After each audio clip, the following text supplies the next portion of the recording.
Hello, I'm Cavalier, animal people drawer from Malta, working as animator in Reanimated movie Joshua and the Promised Land. Hi, Dad. Pick up your stuff, Joshua.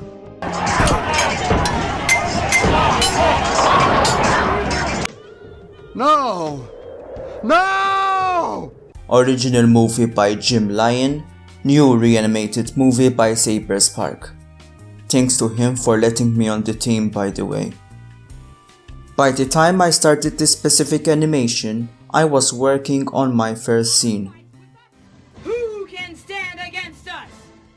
Unfortunately, I could not resume working on it as my graphics tablet was unusable. I did not want a missing tablet to stop me dead in my tracks, so, to avoid doing literally nothing for a long time, I decided to do a different scene with my mouse. Hopefully I could get back to working on my first scene soon, but I did not want to taint its quality with mouse drawing. So this is the scene I will be talking about instead.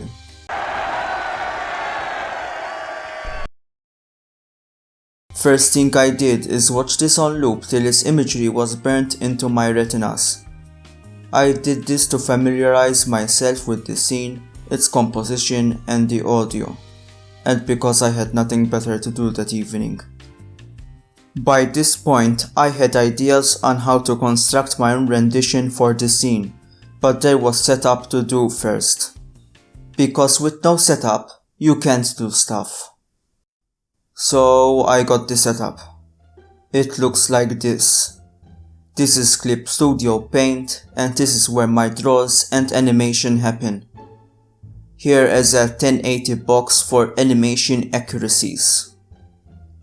Here is design stuff I drew in the past. And here is stuff I drew with my mouse in the closer past. Oh yeah, here is why I used my mouse for this animation project. I hoped that this time things go well. I don't want any more burnt equipment in my life. This is timeline. You advance time here in 24 FPS. But don't tell anyone that I animated this in 12 FPS. This is source content for reference. How did I get the source content? Download the selected scene from the roster. Convert an audio file out of the video scene. Import both the video and the audio of the scene. Line up on the timeline. Done. Easy. Now I animate. Actually wait, no. First, I sketched the scene and basically planned out how I wanted the animation to go. A storyboard, if you will. After in-depth analysis of the OG scene, I had an idea for the animation layout, which was basically a background, an army, Joshua, and a screaming goat. Why a goat? Listen to this audio again. It has the perfect opportunity to add a screaming goat in it. And when there's an opportunity to do something, you go do that thing. I got to work on the sketching by roughing out character stills in the appropriate layers to compose a scene. These layers are needed to create a parallax. Frame by frame animation on Joshua and the army was not going to be drastic, so character stills did the trick for this phase.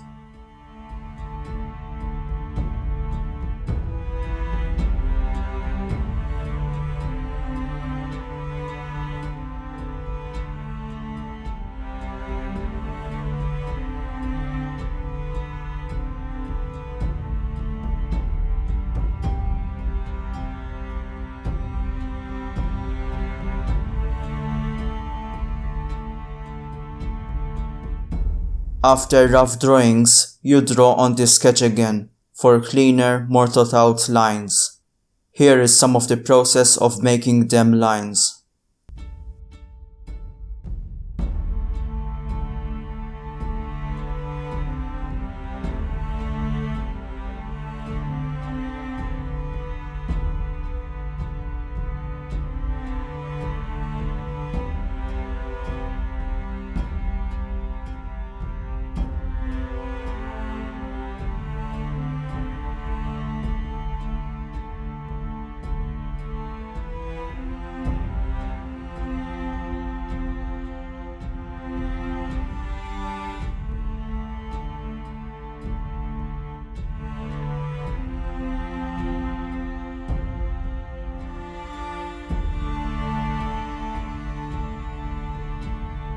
The army itself is broken into multiple layers so I can do more parallax.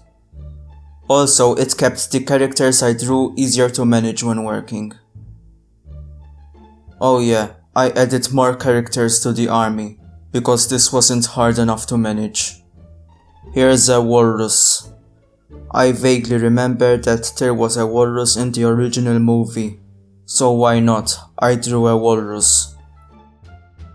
The last layer of the army I drew was a solid silhouette, which helped with the cohesion of the entire army composition.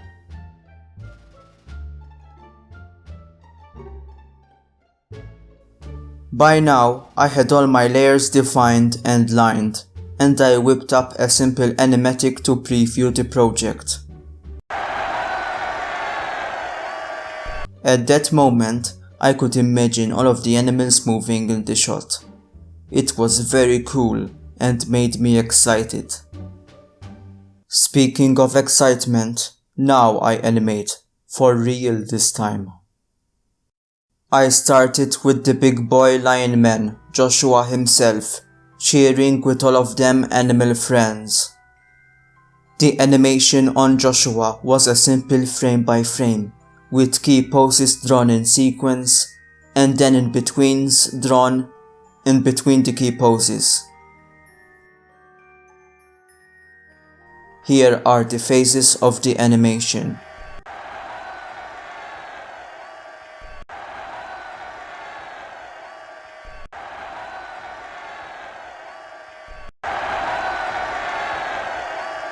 And here are the layers in the program.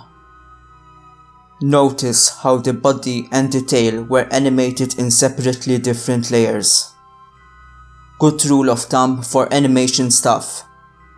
It is better to have more layers to control than to have more individual frames. More individual frames equals more drawings that you have to edit and redraw on. This is a pain in the ass. You don't want that to happen to you, trust me. Next was the goat. Same process, same principles. There's just one big difference. For the goat, specifically, I duplicated the animation and scaled it double the size. The goat was drawn in a smaller size than it was going to be in the final render. Resizing it in another program would have blurred the image and ruined the pixely style I wanted.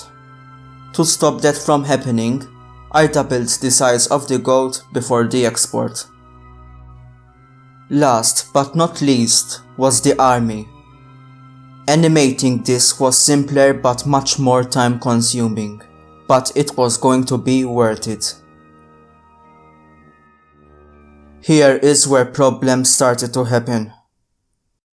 I was exporting my individual animations as .avi files, because for some reason MP4 files were not supporting transparency. But this method had a limit. It could not export an animation larger than a set dimension, and my army drawings were too big to fit. I panic, but then I remember not all is lost. I export my animations as image sequences instead, to be manually assembled in video compositing. Now is a good time to show the video compositing process as well, using the program Adobe After Effects. This can get complicated real quick, so here's a step by step. The frames are assembled into single looping compositions.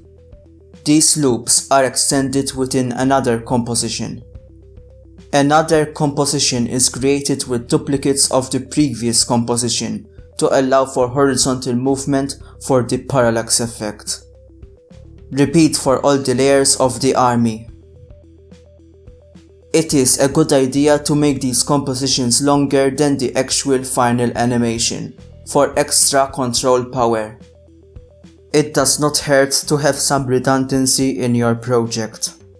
In fact, it can be quite useful.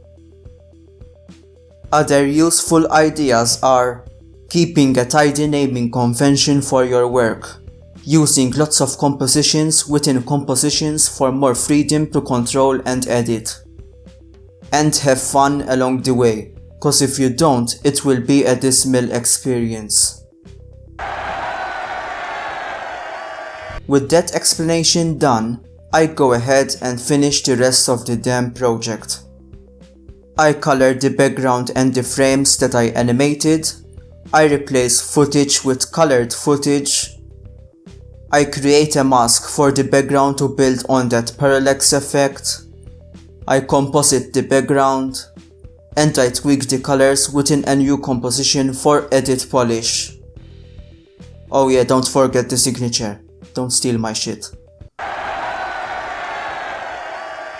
And the project is finally complete. So in summary, here's a step-by-step progress of the animation. Joey, stay quiet.